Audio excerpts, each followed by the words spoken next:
Angin Laut Sidon bertiup dari barat, membawa aroma asin yang bercampur dengan wangi dupa dari kuil-kuil para dewa Fenisia.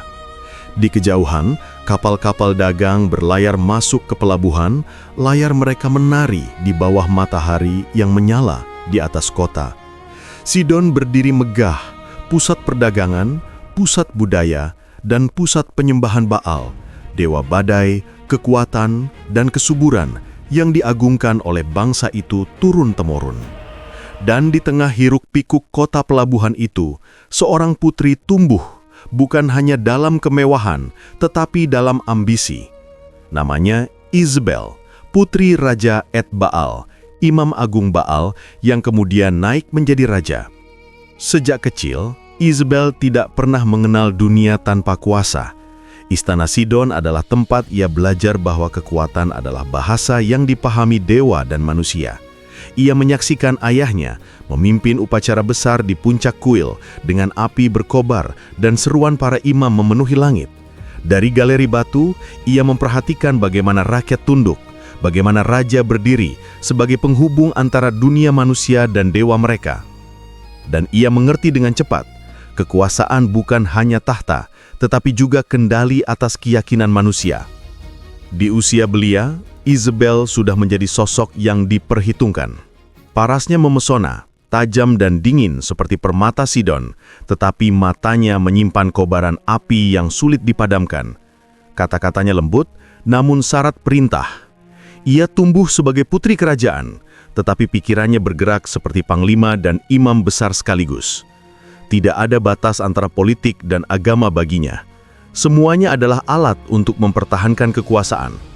Sementara itu, jauh di selatan, kerajaan Israel berada dalam keadaan goyah. Raja Ahab, putra Omri, naik takhta dengan ambisi besar, namun hati yang mudah dibelokkan. Israel berada di persimpangan antara menyembah Allah nenek moyang mereka atau mengikuti dewa-dewa bangsa sekitar. Takhta Israel kuat secara militer, namun rapuh secara spiritual.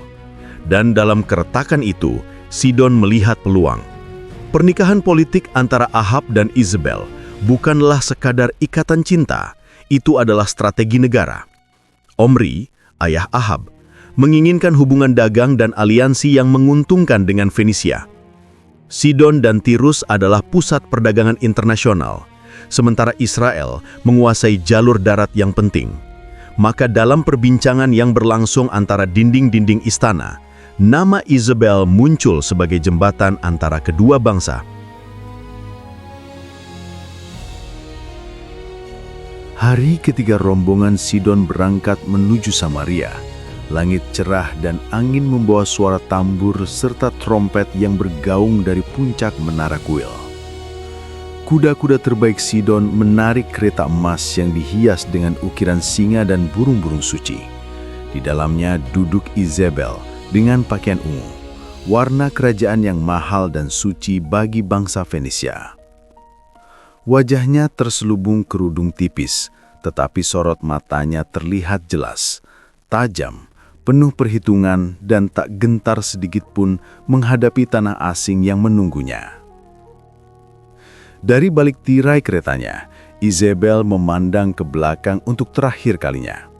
Ke kota yang membesarkannya, ke kuil yang mendidiknya, ke tahta yang membentuk ambisinya. Di sana, di puncak bangunan batu yang menjulang, asap dupa Baal naik ke langit seperti tiang awan. Ia membisikkan sesuatu dalam bahasa Sidon, sebuah doa atau mungkin sebuah janji bahwa ia tidak akan pernah meninggalkan dewa yang telah membesarkan bangsanya. Ia membawa Sidon bersamanya ke tanah Israel. Ketika rombongan kerajaan memasuki Israel, rakyat berdiri memenuhi jalan. Mereka tidak pernah melihat kemegahan Fenisia seduket ini. Perhiasan emas berkilau di tangan dan leher putri Sidon. Kereta-kereta itu berlapis perunggu, dan kain-kain halus menutupi tempat duduk Isabel. Sebagian rakyat terpesona, sebagian lagi gelisah.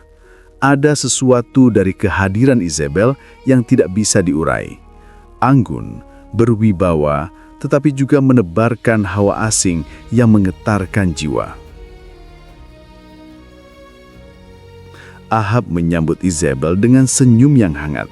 Ia terpikat oleh kecantikannya, tetapi lebih dari itu oleh aura kekuasaan yang menyelimutinya. Izebel membalas dengan senyum tipis. Ia tahu ia telah memasuki istana baru, dan seperti air yang membentuk wadahnya, ia akan menyesuaikan diri, namun hanya untuk menguasainya pada akhirnya. Samaria menyambut mereka dengan sorak-sorai, tetapi ada kegelisahan yang merayap di antara para tua-tua Israel. Mereka melihat lebih dari pernikahan. Mereka melihat perubahan. Mereka melihat bayangan Sidon memasuki istana Israel. Tidak lama setelah kedatangannya, Izebel mulai mempelajari keadaan Samaria. Ia melihat betapa rakyat masih terpecah dalam penyembahan. Sebagian setia kepada Tuhan, sebagian lainnya mengikuti dewa-dewa asing yang diperkenalkan oleh para raja sebelumnya. Baginya, ini bukan sekedar perbedaan agama, ini adalah peluang. Bangsa dengan keyakinan bercabang adalah bangsa yang siap dikuasai. Ia mendekati Ahab dengan lembut, membisikkan ide-ide yang terbungkus kata-kata manis. Ahab yang mendambakan stabilitas dan pengaruh internasional mendengarnya dengan telinga yang terbuka. Dan sedikit demi sedikit, pintu-pintu Israel dibuka bagi Baal. Izebel meminta sesuatu yang akan mengubah sejarah Israel selamanya. Sebuah kuil bagi Baal di jantung Samaria. Ahab yang ingin menyenangkan istrinya dan memperkuat hubungan dengan Sidon mengabulkannya. Batu-batu besar ditumpuk, tiang-tiang ditegakkan, dan kuil megah itu berdiri sebagai tanda bahwa Israel kini menerima Baal sebagai salah satu dewa mereka. Tetapi Izebel tidak berhenti di situ. Baginya, keberadaan kuil bukanlah tujuan akhir, melainkan langkah awal. Ia membawa para imam Sidon, para penari ritual, dan para ahli sihir yang memimpin upacara-upacara yang penuh api dan darah. Ritual itu asing bagi Israel, tetapi banyak yang terpukau oleh pertunjukan kemegahan dan janji kemakmuran. Namun di antara rakyat, bisik-bisik mulai terdengar. Ada sesuatu dalam mata Izebel yang mengintimidasi. Ada kekuatan yang sulit ditolak, tetapi juga sulit diterima.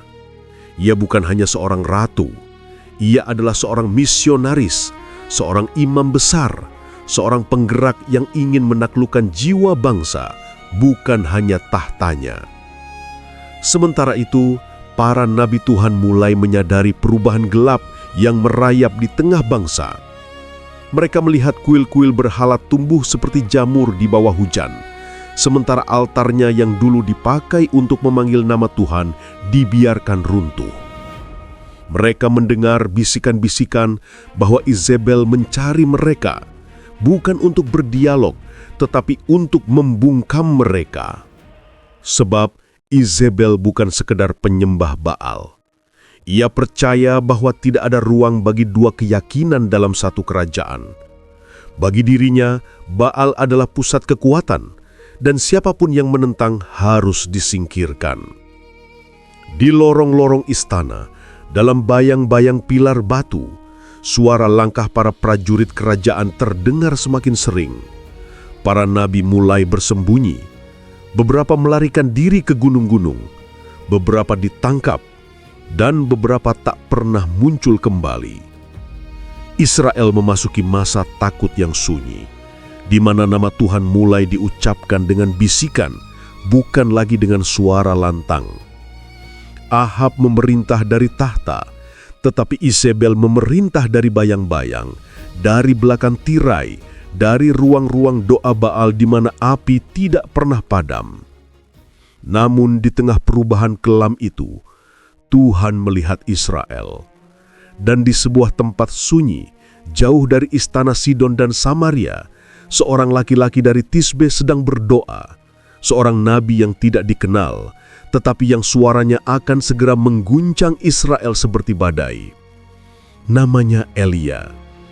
Dan pertemuan antara keduanya, Izebel sang ratu dan Elia sang nabi, akan menjadi pertarungan yang tidak hanya menentukan masa depan Israel, tetapi juga membuka tabir siapa yang benar-benar berkuasa dalam sejarah umat manusia.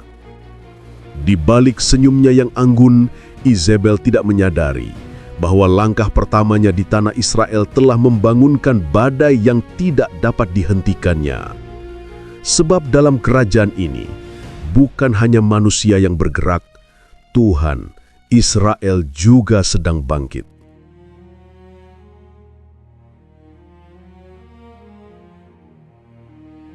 Angin gurun bertiup panas dari timur, membawa debu halus yang menutupi lembah-lembah Israel seperti selimut kematian.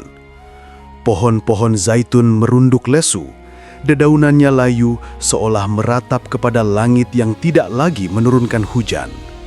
Sungai-sungai yang dulu mengalir jernih, kini menjadi garis-garis retak di tanah, dan sumur-sumur yang menjadi nadi kehidupan merosot menjadi lubang-lubang gelap tanpa setetes air pun.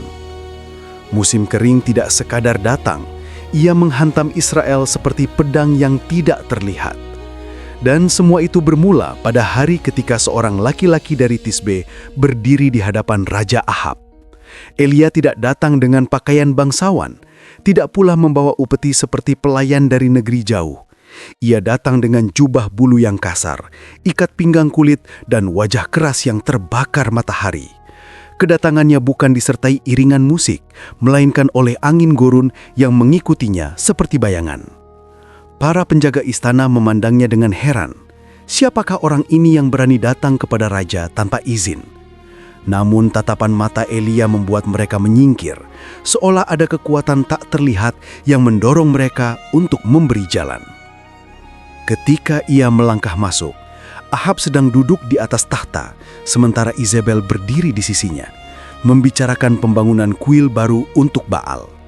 Saat Elia tiba, ruangan itu seakan berubah. Udara yang tadi penuh wangi dupa menjadi berat, seakan awan gelap memasuki istana. Ahab mengangkat alisnya. "Siapakah engkau, orang Tisbe?" Elia tidak membungkuk, tidak memberi salam, tidak bersopan santun seperti layaknya rakyat jelata. Ia berdiri tegak dan berkata dengan suara yang menggema, "Demi Tuhan Allah Israel yang hidup, yang aku layani, tidak akan ada embun atau hujan pada tahun-tahun ini, kecuali atas perkataanku." Hening, keheningan yang menekan, seakan seluruh istana menahan nafas. Ahab terpaku, tetapi Izebel maju selangkah, matanya menyipit seperti mata harimau yang hendak menerkam. Siapakah orang ini yang berani datang kepada raja dengan begitu berani di hadapan kuil-kuil Baal, yang berani menantang sistem kepercayaan yang ia bangun dengan tangannya sendiri? Namun sebelum Izebel membuka mulut, Elia telah pergi. Ia datang seperti badai dan ia pergi seperti bayangannya. Cepat, tiba-tiba, meninggalkan ketegangan yang berputar di udara. Ahab bangkit dari tahtanya, wajahnya memucat. Israel bergantung pada hujan untuk hidup. Datarannya bukan Mesir yang memiliki sungai Nil. Tanpa hujan, tidak ada panen. Tanpa panen, tidak ada kehidupan. "Cari dia!" seru Ahab. "Tangkap dia!" Prajurit berlari ke setiap pintu, tapi Elia sudah menghilang, seolah bumi menelan langkahnya.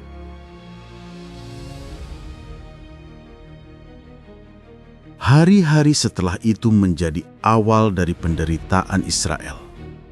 Pada bulan pertama, rakyat masih berkata bahwa ini hanyalah musim kering biasa, bagian dari siklus alam.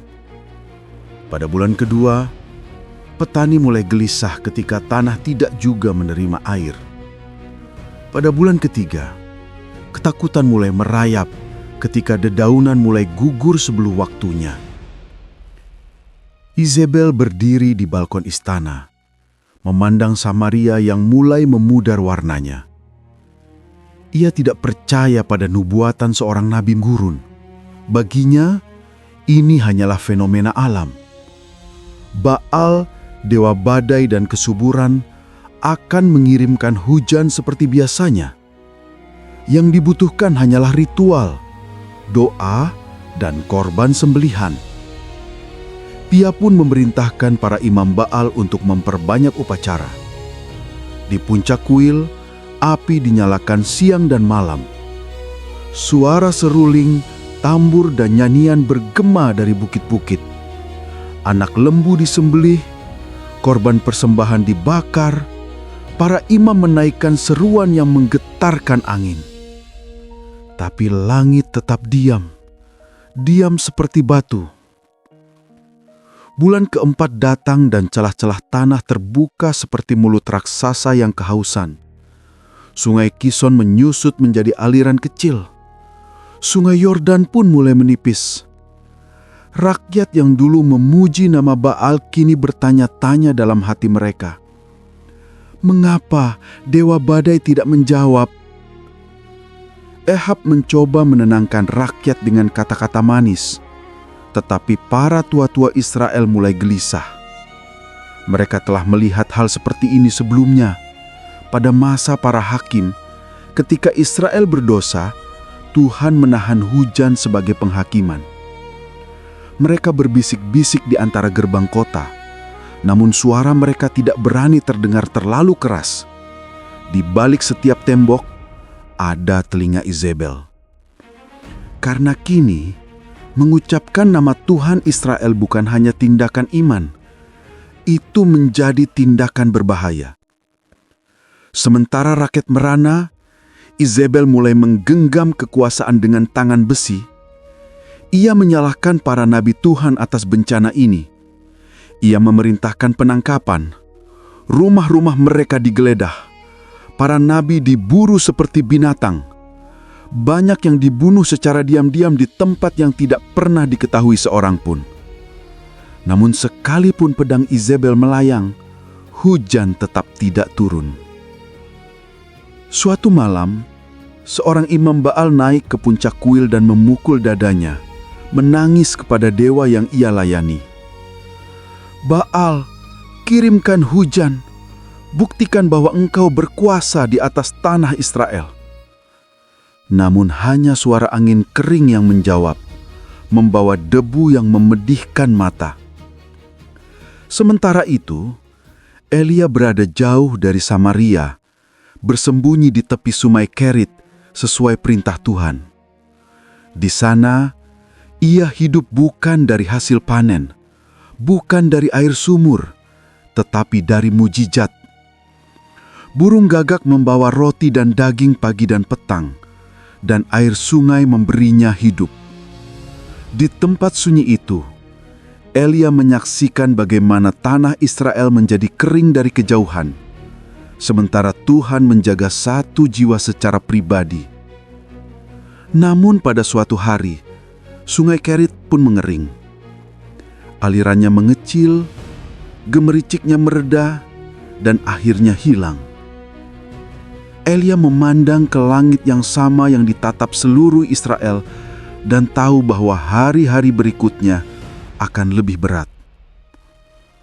Tuhan berbicara lagi kepada Elia, menyuruhnya pergi ke Sarfat, ke rumah seorang janda, dan di sanalah ia akan tinggal, sementara Israel tenggelam dalam penderitaannya.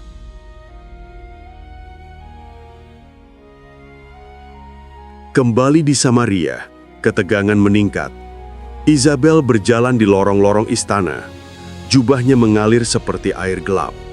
Mata para pelayan menunduk ketika ia lewat. Ia tidak percaya pada hukuman Tuhan Israel. Ia tidak akan tunduk kepada nubuatan yang tidak sejalan dengan ambisinya. Namun hari demi hari, kelaparan merambah dari desa-desa kecil ke kota-kota besar. Kuda istana yang dulu gemuk kini tinggal tulang. Bayi-bayi menangis dengan suara lemah. Para petani duduk di ladang mereka yang retak, memegang benih yang tidak berguna. Dan di setiap rumah, orang-orang bertanya, mengapa Baal membiarkan hal ini? Izabel tidak menjawab pertanyaan itu. Sebaliknya, ia memperketat ritual pengorbanan, menuntut lebih banyak persembahan, lebih banyak korban, lebih banyak darah, seolah dapat memaksa hujan turun.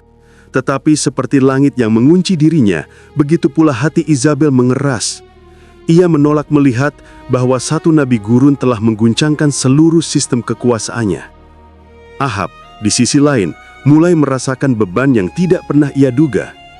Ia mulai mengirim utusan ke seluruh negeri dan bahkan ke negeri-negeri sekitar untuk mencari Elia. Setiap lembah diperiksa, setiap gua dimasuki, setiap desa ditanyai, tapi Elia tidak ditemukan. Kemarahan Ahab mulai memuncak, tetapi ia tidak berani lengah. Ia takut bukan hanya kepada kelaparan, namun juga kepada kata-kata yang terus menghantuinya.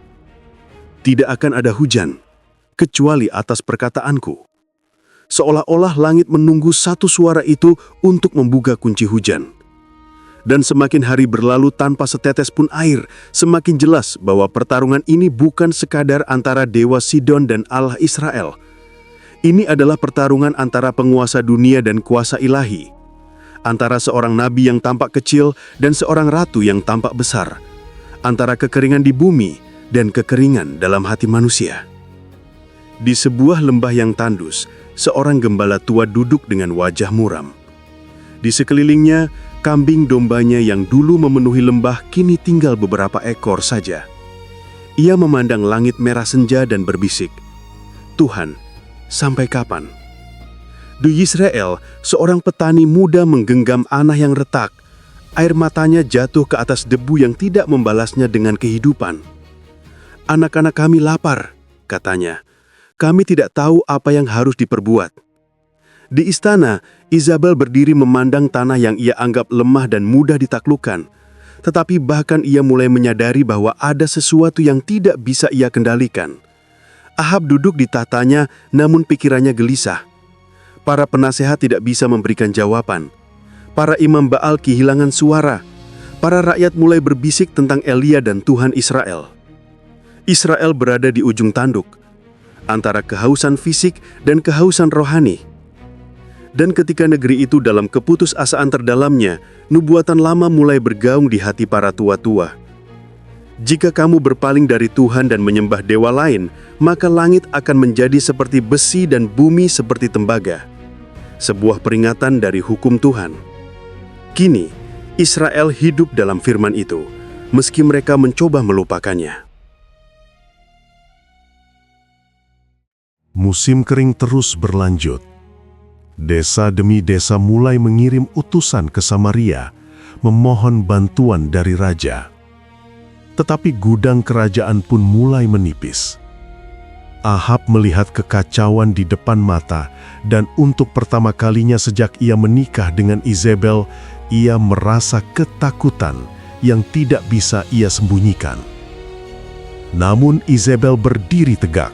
Ia tidak akan mengakui kekalahan, tidak akan tunduk kepada nubuatan Tuhan Israel, tidak akan membiarkan seorang nabi gurun menghancurkan pengaruhnya. Justru karena itu, ia memperketat pencarian Elia. Tetapi Elia tetap hilang, bagai burung yang menghilang ke langit tanpa jejak. Israel pun menunggu, bukan kepada Baal yang tak menjawab, bukan kepada Ahab yang tak berdaya, bukan kepada Isabel yang keras hati, tetapi kepada sesuatu yang tak pernah mereka sebut dengan suara lantang. Mereka menunggu Tuhan. Dan di tempat yang jauh, dalam rumah seorang janda, nabi yang diburu seluruh Israel sedang mendengarkan suara Tuhan yang mempersiapkannya untuk hari yang jauh lebih besar, hari ketika api akan turun dari langit. Musim kering belum selesai, pedang belum dihunus, dan badai yang sesungguhnya belum datang. Namun langit diam-diam sedang bersiap. Israel sedang bergerak menuju panggung terbesar dalam sejarahnya. Sebab di kehampaan inilah Tuhan siap menunjukkan bahwa Dialah yang hidup. Angin pagi bertiup dari barat, namun tidak membawa kelembapan seperti biasanya. Angin itu kering, berdebu, dan panas, seakan gurun memperluas jangkauannya ke seluruh tanah Israel.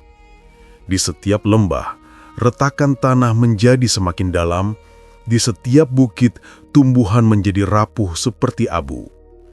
Kekeringan yang merajalela membuat tanah bergeming dalam penderitaan, dan seluruh bangsa menanti dengan ketakutan yang nyaris tidak dapat disembunyikan. Namun hari itu, perubahan mulai terasa. Ada kabar yang beredar dari mulut ke mulut, dari desa ke kota, dari pasar ke istana. Elia telah kembali. Setelah bertahun-tahun menghilang, sementara bangsa Israel merana dalam dahaga, nabi itu akhirnya muncul dari bayang-bayang. Ia datang bukan sebagai pengemis atau pelarian, tetapi sebagai seseorang yang membawa pesan dari Tuhan. Dan pesan itu akan mengguncang seluruh Israel. Ahab sedang berada di istana ketika seorang pelayan berlari masuk dengan wajah pucat. "Tuanku, Elia ada di gerbang kota." Ahab bangkit mendadak. Selama bertahun-tahun ia mengirim orang ke segala penjuru mencari nabi itu. Dan kini Elia datang sendiri. Ada campuran amarah, kelegaan, dan ketakutan dalam hati raja. Ia bergegas keluar, melewati halaman istana, hingga melihat sosok yang tak asing. Jubah bulu, ikat pinggang kulit, wajah keras terbakar matahari. Elia berdiri tanpa gentar. Ahab mendekat sambil berkata dengan suara penuh tuduhan, "Engkaukah yang mencelakakan Israel?" Namun Elia menatapnya tajam. Suaranya seperti petir yang membelah langit tanpa awan. "Bukan aku yang mencelakakan Israel, tetapi engkau dan keluargamu, karena engkau meninggalkan Tuhan dan mengikuti Baal." Ahab terdiam. Kata-kata itu menghancurkan kesombongannya, tetapi ia tidak dapat menyanggahnya. Sebab hatinya tahu, bahkan sebelum Elia menghilang, Israel sudah berjalan terlalu jauh dari Tuhan. Elia melanjutkan, "Sekarang suruhlah seluruh Israel berkumpul di Gunung Karmel. Suruh juga 450 nabi Baal dan 400 nabi Asyera yang makan di meja Izebel." Ahab tidak punya pilihan. Rakyat gelisah, para imam Baal kehilangan wibawa, dan tanah Israel memohon jawaban. Maka ia memerintahkan seluruh Israel untuk datang ke Gunung Karmel, tempat yang akan menjadi panggung bagi pertarungan terbesar antara dua kuasa, Baal dan Tuhan Israel.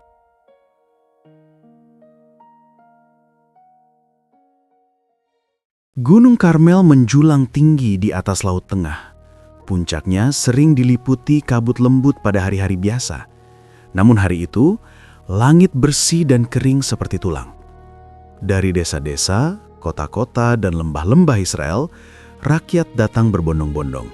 Mereka berdiri di lereng gunung, memadati bebatuan dan dataran tinggi, menunggu sesuatu yang belum pernah mereka lihat seumur hidup. Di sisi lain, rombongan para nabi Baal tiba dengan pakaian mencolok dan seruling upacara. Mereka berjalan dengan penuh percaya diri, meski wajah mereka menyimpan kecemasan yang tak ingin mereka akui. Sudah bertahun-tahun mereka berseru kepada Baal, tetapi tidak ada hujan. Namun di hadapan rakyat, mereka tetap harus terlihat kuat. Ketika Ahab tiba di puncak, rakyat berteriak menyambutnya. Namun suara mereka berubah sunyi ketika Elia melangkah maju. Ia berdiri di tengah tanah lapang, dikelilingi batu-batu besar dan tiang altar yang telah runtuh. Elia mengangkat suara, lantang dan tegas. "Berapa lama lagi kamu akan terombang-ambing di antara dua pihak? Jika Tuhan itu Allah, ikutilah Dia. Jika Baal itu Allah, ikutilah Dia." Seluruh Israel terdiam. Mereka tahu ini adalah pertanyaan yang tidak bisa lagi dihindari. Kekeringan telah memaksa mereka untuk menghadapi kenyataan yang pahit. Mereka tidak dapat menyembah dua Tuhan. Elia melanjutkan, "Hari ini Tuhan akan menunjukkan dirinya. Kita akan membuat dua altar. Para nabi Baal akan memanggil nama dewa mereka, dan aku akan memanggil nama Tuhan. Allah yang menjawab dengan api, Dialah Allah yang benar." Rakyat bersorak, sebagian takut, sebagian bersemangat. Para nabi Baal menyetujui tantangan itu. Bagi mereka, api adalah simbol kekuatan Baal. Mereka percaya bahwa dewa badai dapat mengirimkan kilat. Elia mengangguk kepada mereka, "Mulailah kalian lebih dahulu, karena kalian banyak." Para nabi Baal memilih seekor lembu, memotongnya dan meletakkannya di atas altar kayu. Mereka berseru kepada Baal dari pagi hingga tengah hari, Suara mereka memekakkan telinga. Lagu-lagu ritual mengisi udara. Mereka menari, melompat, menebas diri mereka dengan pisau dan tombak. Darah mereka mengalir sebagai persembahan. Matahari naik tinggi, membakar kulit mereka. Tetapi Baal tidak menjawab. Tidak ada angin, tidak ada api, tidak ada suara. Menjelang sore, Elia melangkah maju, mengangkat tangannya untuk menenangkan kerumunan. "Sudahlah," katanya. "Sekarang mendekatlah kepadaku." Israel bergerah mendekat. Mereka melihat altar Tuhan yang telah runtuh bertahun-tahun lamanya ditinggalkan untuk berdebu. Elia mengambil 12 batu, satu untuk setiap suku Israel, dan membangun kembali altar itu. Ia menggali parit di sekelilingnya, menyusun kayu-kayu kering, lalu meletakkan lembu yang telah disembelih. Kemudian ia berkata, "Isilah 4 buyung dengan air dan tuangkan ke atas korban bakaran ini." Rakyat terperanjat. Air adalah harta paling berharga saat itu. Namun mereka melakukan perintahnya. Air mengalir membasahi korban, kayu, bahkan jatuh ke parit. "Lakukan lagi," kata Elia. Mereka melakukannya. "Lakukan lagi," katanya sekali lagi. Mereka melakukannya 3 kali hingga air mengisi parit di sekeliling altar. Tidak ada satu manusia pun di puncak Karmel itu yang tidak menahan napas. Ini bukan lagi pertarungan antara 2 kuasa. Ini adalah pengakuan bahwa jika Tuhan menjawab, Dia akan melakukannya dalam cara yang tidak meninggalkan keraguan sedikit pun. Elia berdiri di depan altar, wajahnya menghadap ke langit yang merah karena matahari sore. Dan ia berdoa, tidak dengan teriakan, tidak dengan luka, tetapi dengan suara penuh iman. "Tuhan, Allah Abraham, Ishak dan Yakub, nyatakanlah pada hari ini bahwa Engkaulah Allah di Israel, dan bahwa aku ini hamba-Mu. Jawablah aku ya Tuhan, supaya bangsa ini mengetahui bahwa Engkaulah Allah, dan Engkau yang membuat hati mereka berbalik kembali." Sejenak sunyi menguasai puncak gunung itu. Mata rakyat menatap langit. Para nabi Baal menahan napas. Ahab memandang dengan ketegangan yang belum pernah ia rasakan. Maka turunlah api Tuhan.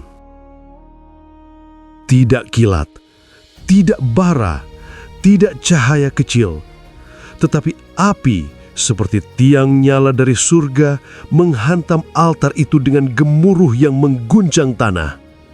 Api itu melahap korban, melahap kayu, melahap batu, bahkan menelan air di parit hingga tak tersisa. Puncak Karmel dipenuhi cahaya seperti matahari kedua yang turun ke bumi, dan seluruh Israel tersungkur ke tanah. Mereka berseru, "Tuhanlah Allah! Tuhanlah Allah!" Para nabi Baal terpukul oleh ketakutan.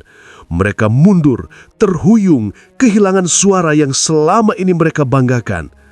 Tidak satu pun dari mereka bersuara ketika Elia berseru, "Tangkap nabi-nabi Baal itu, jangan biarkan seorang pun lolos." Rakyat berlari menangkap mereka. Nabi-nabi Baal ditarik turun dari gunung menuju sungai Kison, tempat Elia memerintahkan penghakiman dilakukan. Dan di sana, di pinggir sungai yang dulu menjadi kebanggaan Israel, namun kini menyusut akibat kekeringan, berakhirlah pengaruh mereka. Langit yang selama ini membisu, kini telah berbicara. Setelah penghakiman itu selesai, Elia berkata kepada Ahab, yang masih gemetar karena keajaiban yang baru saja terjadi, "Naiklah, makan dan minumlah, sebab bunyi hujan telah kedengaran." Ahab memandang sekeliling. Tidak ada awan. Langit tetap bersih. Tetapi ia menuruti perintah Elia. Karena hari ini ia telah melihat apa yang belum pernah disaksikannya selama ia hidup. Elia naik ke puncak tertinggi Karmel. Di sana, Ia membungkuk ke tanah, wajahnya di antara kedua lutut. Posisi yang hanya diambil seseorang yang sedang berdoa dengan seluruh jiwanya. Ia berkata kepada bujangnya, "Naiklah dan lihat ke arah laut." Bujangnya naik dan melihat cakrawala. Tidak ada apa-apa, katanya. 7 kali, kata Elia. Pergi lagi. Pada kali yang ke-7, bujang itu melihat sesuatu kecil, samar, seperti nafas di cakrawala. Ada segumpal awan, kecil seperti telapak tangan manusia. Elia berdiri, matanya menyala. "Pergilah, katakan kepada Ahab, kerahkan keretamu dan turunlah, supaya engkau tidak terhalang oleh hujan." Langit yang tadinya biru mulai berubah kelabu. Awan gelap berkumpul seperti pasukan yang sedang bersiap berperang. Angin berembus dari laut dengan kekuatan yang belum dirasakan Israel selama 3 tahun lebih. Dan tiba-tiba, hujan turun, deras, lebat, menghantam tanah yang retak seperti palu menghantam tembaga. Rakyat bersorak. Israel menangis. Tanah yang mati kini kembali hidup. Hujan itu bukan sekedar air. Itu adalah pengampunan, penghiburan, dan deklarasi bahwa Tuhan masih berkuasa di negerinya. Ahab naik ke keretanya dan bergegas menuju Yisrael. Tetapi Tuhan memberikan kuasa kepada Elia, sehingga ia berlari mendahului kereta raja. Melewati jalan licin oleh hujan, seakan angin badai mendorong langkahnya. Namun, tidak semua bersuka cita. Di Samaria, ada seorang ratu yang mendengar kabar itu dengan kemarahan yang membara. Isabel, yang para imamnya telah binasa, menanti dengan mata penuh api. Sebab bagi Isabel, ini bukan akhir. Ini adalah deklarasi perang. Dan perang itu baru saja dimulai.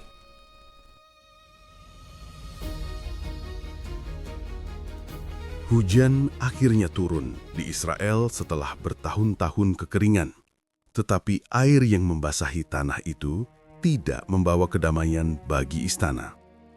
Sebab walaupun awan telah pecah di atas Gunung Karmel dan sungai-sungai kembali mengalir, api peperangan antara Elia dan Isabel baru saja menyala. Dan api itu akan semakin besar, menyusup ke rumah-rumah, ke ladang-ladang, bahkan ke hati raja sendiri.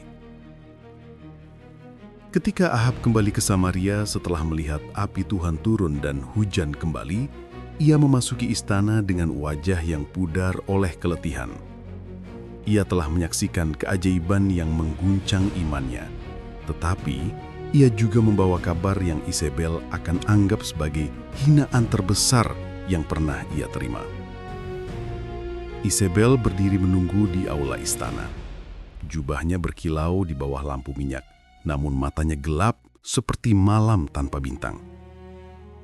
Apa yang terjadi di Karmel? Suaranya tajam, hampir melukai.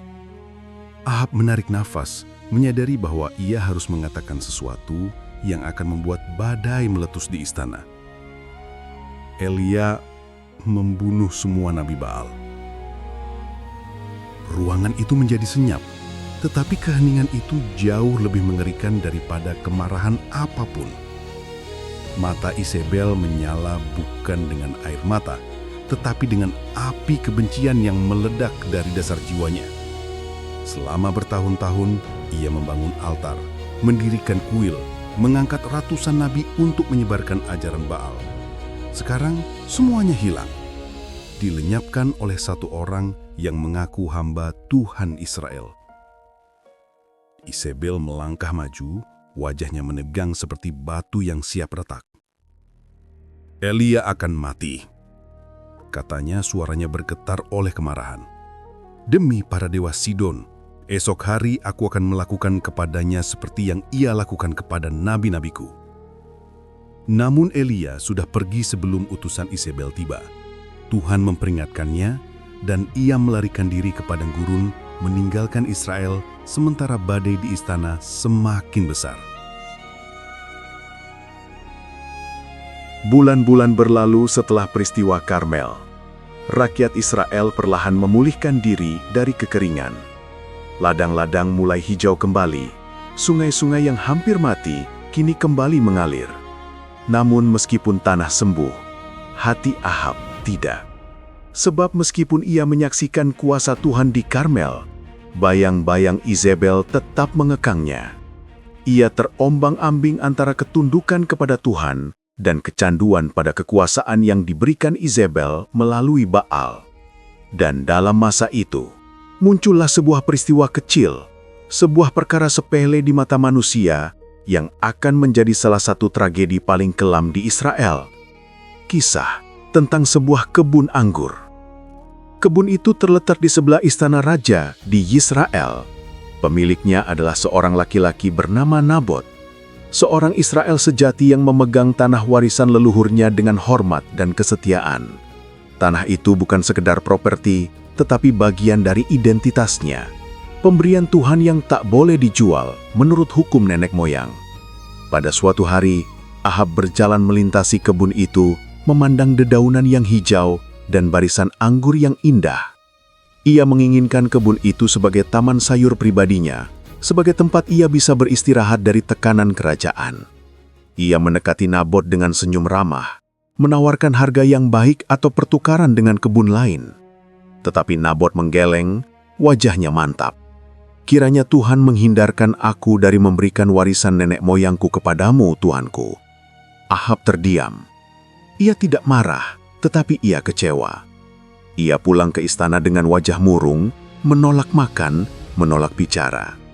Ia berbaring menghadap dinding, hati seorang raja yang lembek dikalahkan oleh keputusan seorang petani sederhana. Izebel menemukannya dalam keadaan itu. Ia mendekati suaminya dengan langkah ringan, tetapi matanya segera menangkap kelemahan yang memalukan. "Kenapa kau murung dan tidak mau makan?" tanyanya. Ahab menghela napas panjang. "Nabot menolak memberikan kebunnya kepadaku." Izebel menatapnya lama, lalu tertawa kecil, tawa dingin, yang mencerminkan perbedaan besar di antara mereka. "Apakah engkau raja atas Israel atau bukan?" katanya. "Bangunlah, makan, bersukacitalah. Aku akan memberikan kepadamu kebun anggur Nabot." Ahab menatapnya, tidak berani bertanya, sebab ia tahu ketika Izebel berkata ia akan melakukan sesuatu, ia akan melakukannya apapun harga yang harus dibayar. Izebel duduk di meja batu istana, mengambil gulungan papirus, dan mulai menulis surat dengan meterai raja. Surat itu dikirim atas nama Ahab, tetapi isinya adalah hasil ambisi gelap Izebel. Ia memanggil tua-tua kota Yisrael dan para pemimpin setempat. Dalam surat itu ia memerintahkan mereka mengadakan puasa, simbol bahwa ada perkara besar yang perlu diselidiki. Kemudian ia memerintahkan mereka menempatkan Nabot di depan rakyat, dan 2 orang saksi palsu akan menuduhnya mengutuk Tuhan dan raja. Dan menurut hukum, siapapun yang melakukan hal itu harus dilempari batu sampai mati. Rencana itu sempurna. Kejahatan itu dibungkus seolah-olah kesalehan. Izebel tahu cara memanipulasi agama untuk tujuan politik, dan ia melakukannya tanpa keraguan.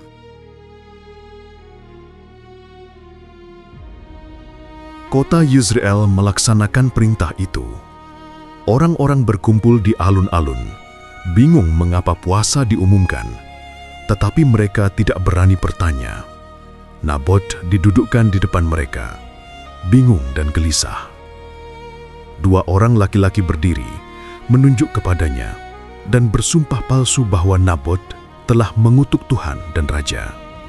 Nabot berteriak bahwa itu bohong. Ia mengangkat tangannya ke langit, memohon keadilan. Tetapi tidak ada yang berani membelanya. Para pemimpin kota takut kepada Izebel, mengangguk, dan rakyat mengikuti.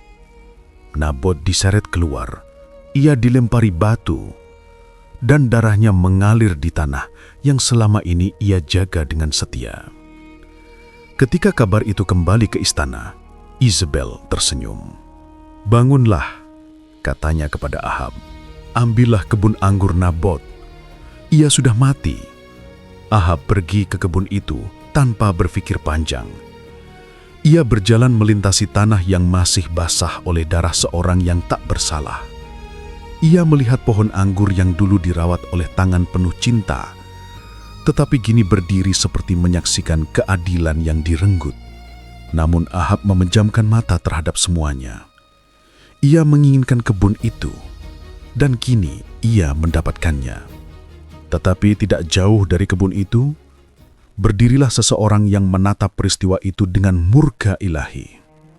Tuhan mengutusnya pada saat itu juga.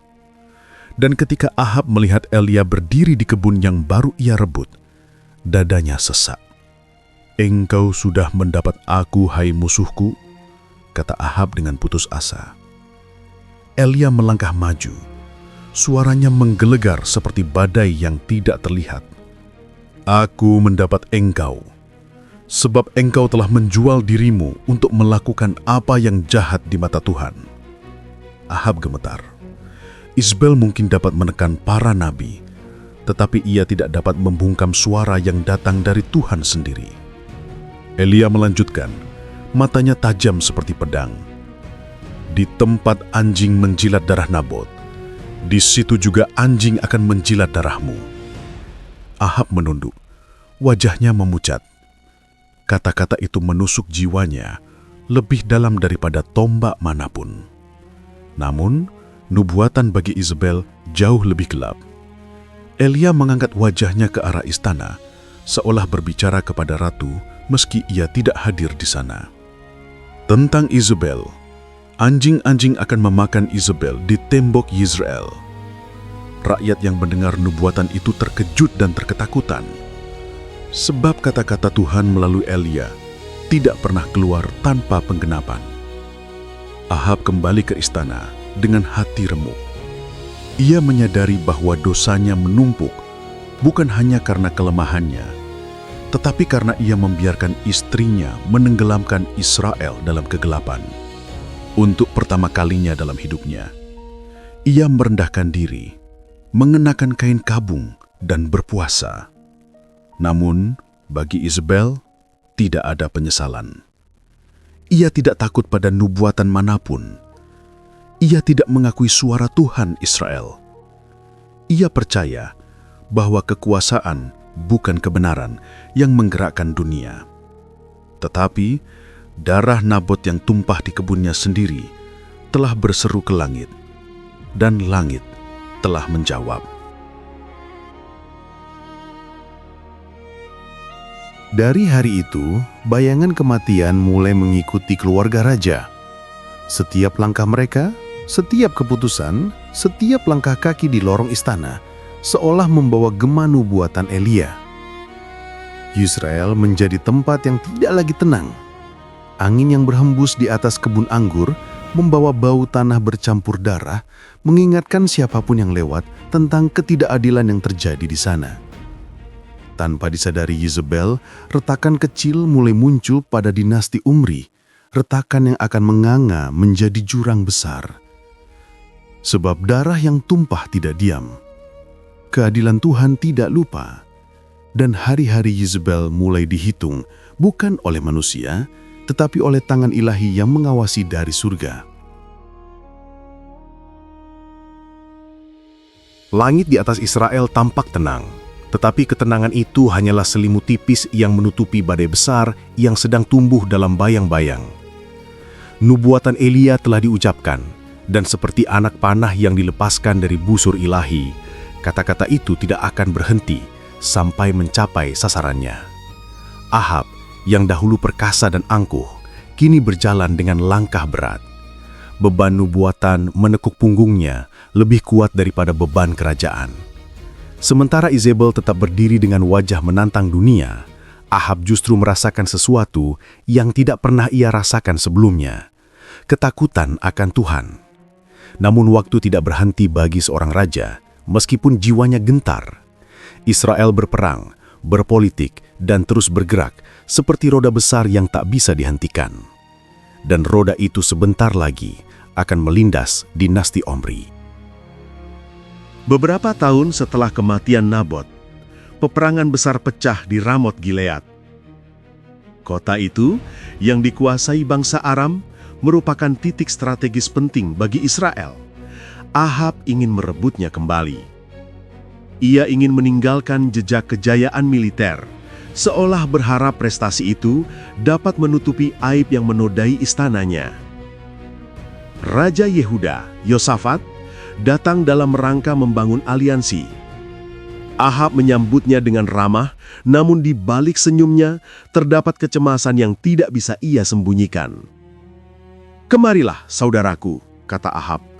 "Maukah engkau pergi bersamaku menyerang Ramot Gilead?" Yosafat, yang lebih peka terhadap Tuhan dibanding Ahab, menjawab, "Mintalah dahulu firman Tuhan." Ahab mengangguk meski hatinya tidak nyaman. Ia memanggil 400 nabi palsu yang hidup di bayang-bayang Izebel. Mereka menaikkan suara seperti satu paduan suara yang telah dilatih. "Majulah, Tuhan akan memberikan Ramot Gilead ke tangan tuanku." Yosafat mengerutkan kening. Tidak adakah lagi nabi Tuhan yang sejati di sini? Ahab menghela nafas. "Ada satu orang, Mikah bin Yimlah, tetapi aku membencinya, sebab ia tidak pernah bernubuat baik tentang aku, hanya malapetaka." Tetapi, demi menghormati Yosafat, Mikah dipanggil. Ketika nabi itu tiba, Ahab duduk di tahta dengan pakaian kerajaan mencoba menguatkan wibawanya. Mikah berdiri di hadapannya, matanya dipenuhi kedalaman yang sama dengan mata Elia, mata seseorang yang hidup lebih dekat pada langit daripada bumi. Ahab menuntut jawaban. "Mikah, haruskah kita pergi berperang ke Ramot Gilead?" Mikah berkata, "Aku melihat seluruh Israel bercerai-berai seperti domba yang tidak mempunyai gembala." Kata-kata itu membuat ruangan menjadi membeku. Ahab menggertakkan gigi. "Lihatlah, bukankah aku telah berkata, ia tidak pernah bernubuat baik tentang aku?" Tetapi Mikah melanjutkan dengan suara lebih keras, menyatakan firman Tuhan bahwa Ahab akan tewas di Ramot Gilead, bahwa para nabi palsu telah ditipu oleh roh dusta, dan bahwa perang itu akan menjadi kehancuran. Ahab marah. Ia memerintahkan Mikah dipenjara. Namun kata-kata Mikah sudah terbang, dan seperti panah nubuatan sebelumnya, kata-kata itu tidak kembali kosong.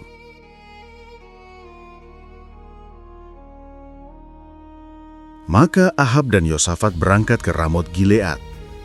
Mereka mengenakan baju perang, namun Yosafat tampil dengan pakaian Raja Yehuda, sementara Ahab mengambil langkah licik. Ia menyamar agar tidak dikenali di medan perang. Tetapi tidak ada penyamaran yang dapat melindunginya dari mata Tuhan. Perang pun pecah. Pasukan Israel dan Aram bertempur di medan yang keras. Yosafat terjebak di kepungan dan berseru, dan Tuhan melepaskannya. Namun Ahab berjuang tanpa kemuliaan. Ia bergerak dari ujung medan yang satu ke ujung yang lain, mencoba menghindari takdirnya. Di tengah kekacauan itu, seorang prajurit Aram menarik busurnya tanpa tujuan tertentu. Ia menembakkan anak panah secara acak, bukan mengincar raja, bukan mengincar siapapun. Namun panah itu terbang seperti dipandu oleh tangan tak terlihat. Panah itu menembus sambungan baju perang Ahab, bagian kecil yang tidak terlindungi. Ahab terhuyung. Ia memegang dadanya, darah mengalir dari luka itu. Ia menyandarkan dirinya pada kereta. "Bawa aku keluar dari pertempuran," katanya lembah. "Aku terluka." Tetapi perang masih berkecamuk. Kereta itu tidak dapat membawa sang raja keluar dari medan. Ahab terpaksa tetap berdiri, memerintahkan pasukannya, sementara darah mengalir ke dasar kereta. Sepanjang hari, ia menyaksikan matahari bergerak di langit, menyaksikan pasukannya mundur sedikit demi sedikit, menyaksikan dirinya sendiri semakin lemah. Dan akhirnya, ketika senja tiba, ketika langit merah seperti darah, Ahab menghembuskan nafas terakhir. Kereta itu kembali ke Samaria. Darah di dasar kereta mengering, menempel pada kayu dan logam. Ketika kereta itu dicuci dekat sebuah kolam di kota, anjing-anjing datang menjilat darah Ahab seperti firman Tuhan melalui Elia. Rakyat menyaksikan kejadian itu dengan ngeri. Para tua-tua mengangguk dengan berat hati. Nubuatan tidak pernah meleset. Kematian Ahab mengguncang Israel. Namun, bagi Izebel, itu adalah kejadian yang membangkitkan kebencian yang lebih besar lagi. Ia tidak melihatnya sebagai akibat dosa, melainkan sebagai penghinaan yang harus dibalas. Ia bangkit dari tahta, mengenakan pakaian kerajaan, dan memutuskan bahwa dinasti Omri harus tetap tegak. Ia akan melanjutkan rencana-rencana suaminya. Ia akan memastikan putranya, Ahazia, duduk di tahta dengan kuasa penuh. Ia tidak peduli pada nubuatan. Ia tidak peduli pada Tuhan Israel. Ia percaya hanya pada Baal dan kekuasaan. Tetapi nubuatan tidak berhenti dengan kematian Ahab. Sebab firman Tuhan bukan hanya menjatuhkan hukuman pada raja, tetapi juga pada istri raja, Izebel. Putra Ahab yang pertama, Ahazia, naik tahta. Tetapi ia hanya memerintah sebentar. Ia mengikuti jejak ayahnya dan ibunya dalam dosa, dan akhirnya mati tanpa keturunan. Kemudian Yoram, putra yang lain, naik tahta sebagai raja Israel. Di Yehuda, hubungan politik antara dua kerajaan itu mengikat kedua dinasti. Tetapi ikatan itu membawa racun karena pengaruh Izebel merembes sampai ke Yerusalem. Israel berada di bawah bayang-bayang gelap. Orang-orang takut, para nabi bersembunyi, dan Elia yang kini hampir selesai dengan tugas hidupnya bersiap untuk meninggalkan bumi dalam badai api. Namun sebelum ia pergi, Tuhan memerintahkannya melakukan satu tindakan terakhir, mengurapi Yehu sebagai raja atas Israel. Yehu, komandan perang yang tajam dan kejam, menerima nubuatan itu melalui murid Elisa. Engkau akan memukul rumah Ahab dan menghapuskan dosa Izebel dari Israel. Yehu memandang perkelahian itu bukan sekadar spiritual, melainkan politis. Ia melihat bagaimana Israel terperangkap dalam kegelapan. Ia melihat bagaimana istana dipenuhi pengaruh Sidon. Ia melihat bagaimana rakyat tidak lagi tahu siapa yang mereka sembah. Dan ia tahu satu hal, nubuatan itu tidak bisa tinggal sebagai kata-kata. Itu harus menjadi tindakan. Dengan detik itu, benih pemberontakan tumbuh di hati Yehu. Ia menunggu waktu Tuhan, dan waktu itu semakin dekat. Dinasti Omri yang tampak kokoh, kaya dan berkuasa sebenarnya retak dari dalam. Retak itu dimulai di kebun anggur Nabot. Retak itu menganga di Ramut Gilead. Retak itu akan menjadi kehancuran total di Yisrael. Sebab Tuhan telah memutuskan bahwa rumah Ahab harus jatuh. Dan Izebel yang tidak mau tunduk sejak hari pertama ia menejak tanah Israel tidak akan dapat menghindari badai yang sedang datang. Sebab badai itu bukan badai Baal. Badai ini adalah penggenapan firman Tuhan. Dan ketika badai itu tiba, darah akan kembali mengalir di tanah Yesrael. Tidak sebagai ketidakadilan, tetapi sebagai keadilan ilahi yang telah lama tertahan.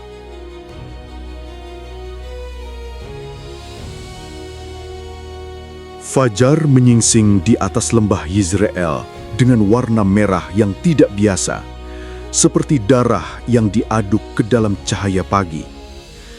Angin bertiup dari timur, membawa aroma debu dan ketegangan yang melayang di udara.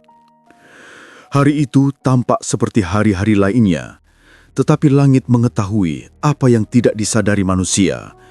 Akhir sebuah dinasti sedang bergerak mendekat. Di istana Yizreel, Izebel berdiri di balkon tertinggi, memandang bangunan-bangunan batu yang memantulkan cahaya suram matahari pagi. Wajahnya tetap dingin dan angkuh, seperti hari pertama ia tiba di Israel. Waktu mungkin telah menambah garis-garis halus di wajahnya, tetapi tidak mengurangi api yang menyala di matanya. Di bawahnya, istana tampak normal. Para pelayan berjalan membawa kendi air, prajurit berjaga, dan kuda-kuda meringkik di kandang. Namun di kejauhan, di luar tembok Yisrael, debu mulai terangkat dari tanah oleh derap kaki pasukan penunggang kuda. Yehu datang. Beberapa hari sebelumnya, Yehu dimahkotai secara rahasia oleh murid Elisa di Ramot Gilead. Nubuatan itu sederhana, namun mengerikan. Engkau akan memukul rumah Ahab, membinasakan keturunan raja, dan membalaskan darah para nabi dan hamba Tuhan yang ditumpahkan oleh Izebel. Begitu mendengar firman itu, Yehu tidak ragu. Ia memanggil para perwiranya, dan dengan suara yang hanya bisa dimiliki oleh seseorang yang tahu takdirnya telah ditetapkan oleh surga, ia berkata, "Jika ini kehendak Tuhan, jangan ada yang keluar dari kota ini untuk memberitahukan hal ini ke Yisrael." Para prajurit mengangguk. Mereka tahu apa artinya. Pemberontakan telah dimulai, dan mereka adalah alat di tangan Tuhan untuk menjatuhkan dinasti yang telah mencemari Israel. Dengan kereta perang yang cepat dan pasukan yang setia, Yehu melaju menuju Yisrael, tempat Raja Yoram sedang memulihkan luka-lukanya setelah perang melawan Aram.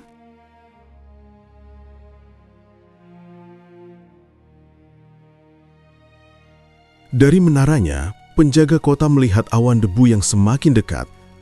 Ia menyipitkan mata. "Aku melihat pasukan," katanya kepada petugas di belakangnya. Tampaknya langkahnya seperti langkah Yehu, sebab ia mengemudi seperti orang gila. Yoram diperintahkan untuk bersiap. Ia naik ke kereta bersama Raja Ahazia dari Yehuda yang sedang berkunjung dalam rangka aliansi kerajaan. Mereka berdua pergi untuk menemui pasukan itu di medan terbuka, tanpa menyadari bahwa mereka sedang menuju ke pemenuhan nubuatan Elia.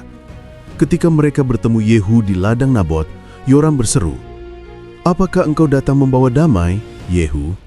Namun Yehu menjawab dengan suara yang tajam seperti pedang, "Damai? Bagaimana mungkin ada damai selama pelacuran dan sihir ibumu Izebel begitu banyak?" Wajah Yoram memucat. Ia melihat kebenaran mengerikan dalam kata-kata itu. Tanah tempat ia berdiri, ladang Nabot yang dirampas ibunya, adalah saksi bisu kejahatan yang tidak pernah ia tobatkan. Yoram berteriak, "Pengkhianatan, Ahazia," dan melarikan diri dengan keretanya. Tetapi Yehu sudah mengarahkan busurnya. Ia menarik tali busur sampai tegang, lalu melepaskan anak panah yang melesat seperti kilat. Panah itu menembus punggung Yoram dan menembus keluar melalui dadanya. Raja Israel roboh dalam keretanya. Tubuhnya tertelungkup seperti boneka yang talinya putus. Yehu memerintahkan tubuhnya dilemparkan ke ladang Nabot. "Letakkan dia di sana," katanya. Sebab di tempat itu Tuhan telah berfirman bahwa Ahab dan keturunannya akan menerima hukuman. Ahazia mencoba melarikan diri, tetapi pasukan Yehu mengejarnya. Ia terkena panah di dekat Geret dan kemudian mati di Megido. Raja-raja jatuh satu demi satu, seperti buah yang matang dipukul badai. Tetapi badai itu belum selesai. Ada seseorang yang lebih besar dari semua raja yang harus ditumbangkan, Izebel. Berita kematian Yoram sampai ke Yisrael dengan cepat. Istana menjadi hiruk-pikuk, para pelayan panik, para penjaga berlari-lari kecil. Tetapi Izebel tidak gemetar, tidak ada ketakutan yang menyentuh wajahnya. Ia tidak pernah tunduk pada ancaman manusia. Ia telah hidup dengan kekuasaan, darah, dan ambisi selama puluhan tahun. Ia percaya bahwa ia dapat mengendalikan apapun, bahkan maut. Ketika ia mendengar bahwa Yehu mendekat, ia melakukan sesuatu yang mengejutkan para pelayannya. Ia berhias. Ia menghitamkan matanya dengan celak Sidon, merapikan rambutnya, dan mengenakan pakaian kerajaan. Ia tampil seperti putri Sidon yang dulu pertama kali memasuki Israel, anggun, berbahaya, dan penuh keangkuhan. Dengan langkah mantap ia naik ke jendela tertinggi istana, menghadap ke arah Yehu yang memasuki gerbang kota. Ketika Yehu mendongak dan melihatnya, Izebel berseru dengan suara tajam dan penuh sindiran. "Apakah engkau datang dengan damai, hai Yehu, pembunuh tuannya?" Di balik kata-katanya, ada ejekan yang mengingatkan semua orang pada sejarah darah para raja yang pernah mati di tangan pemberontak. Ia menantang Yehu bukan sebagai ratu ketakutan, tetapi sebagai penguasa yang menolak tunduk. Yehu memandang ke atas, wajahnya dingin seperti baja. "Siapa yang memihak aku?" teriaknya. "Siapa?" 2 atau 3 sida-sida mengintip dari balik Izebel. Mereka tahu bahwa Izebel adalah sumber ketakutan dan kehancuran di istana. Dan mereka tahu kini hari penghakiman sudah tiba. Ketika Yehu berkata, "Jatuhkan dia," mereka tidak ragu lagi. Para sida-sida mendorong Izebel. Ia terjungkal dari jendela tinggi itu. Tubuhnya jatuh, menghantam dinding, tangannya terulur seolah mencoba menggenggam angin. Lalu ia jatuh ke tanah, tepat di depan kuda-kuda Yehu. Yehu mengarahkan kudanya, dan dalam satu gerakan brutal, kuda-kuda itu menginjak tubuh Izebel hingga remuk. Darahnya memercik ke dinding dan ke kereta Yehu. Beberapa prajurit menoleh dengan ngeri, tetapi Yehu tidak gemetar. Ia turun dari kereta, masuk ke istana, dan makan dan minum seolah peristiwa barusan hanyalah bagian kecil dari tugasnya. Barulah setelah makan ia berkata, "Pergilah, kuburkan wanita itu, sebab ia anak raja." Para prajurit keluar untuk mencari tubuh Izebel. Tetapi ketika mereka tiba di tempat ia jatuh, yang tersisa hanyalah tengkoraknya, telapak tangan, dan telapak kakinya. Bagian tubuh lainnya telah dimakan anjing. Mereka kembali ke Yehu dan berkata, "Itulah yang kami temukan." Yehu mengangguk dengan wajah yang gelap. "Itulah firman Tuhan yang dikatakan oleh Elia orang Tisbe. Anjing-anjing akan memakan daging Izebel di Yizreel. Mayatnya akan seperti pupuk di ladang, sehingga orang tidak dapat lagi berkata, 'Inilah Izebel.'" Begitulah akhir perempuan yang pernah mengguncangkan Israel dengan kecantikannya, ambisinya, dan kekejamannya. Ia yang dulu memerintahkan pembunuhan para nabi, kini menjadi santapan hewan liar. Ia yang dahulu berdiri di puncak kekuasaan, kini tidak dapat dikenali lagi. Izebel memilih untuk melawan Tuhan. Dan pada akhirnya, ia menemui Tuhan sebagai musuh. Dengan kematian Izebel, dinasti Omri runtuh. Yehu melanjutkan penghukuman ilahi, membinasakan keturunan Ahab, dan menghancurkan penyembahan Baal dari Israel. Kuil-kuil berhala dihancurkan, tiang-tiang Asyerah ditebang. Israel dibersihkan dengan api dan pedang, setelah puluhan tahun kegelapan. Tetapi Yisrael tidak pernah melupakan hari itu. Para tua-tua bercerita kepada anak-anaknya. Para nabi menuliskan kisah itu dengan tinta pahit. Dan tanah itu sendiri seakan mengingat. Di ladang tempat Nabot mati, raja jatuh. Di kota tempat Izebel memerintah, nubuatan tergenapi. Di gerbang Yisrael, sejarah berganti. Israel belajar bahwa kekuasaan manusia dapat bertahan untuk waktu tertentu, namun firman Tuhan bertahan selamanya. Dan begitulah akhir dari Sang Ratu, bukan dengan mahkota, bukan dengan pesta, bukan dengan kemuliaan, melainkan dengan debu, darah, dan keheningan yang tidak memuliakannya. Izebel mati sebagaimana ia hidup, menantang Tuhan sampai akhir. Tetapi tidak ada manusia yang dapat menang dalam perang melawan Yang Maha Tinggi. Dan ketika malam turun di atas Yesreel, langit tampaknya lebih sunyi daripada biasanya, seolah bumi sedang merenungkan satu pelajaran. Demikianlah akan binasa musuh-musuh Tuhan, tetapi orang yang mengasihinya bagaikan matahari terbit dalam kemegahannya. Akhir Izebel bukan sekedar kematian seorang ratu, itu adalah kemenangan kebenaran atas kegelapan. Itu adalah gong penutup dari kisah panjang pertarungan antara kuasa surga dan kuasa manusia. Dan ketika matahari esok hari terbit di atas tanah Israel, ia terbit tanpa bayang-bayang Izebel.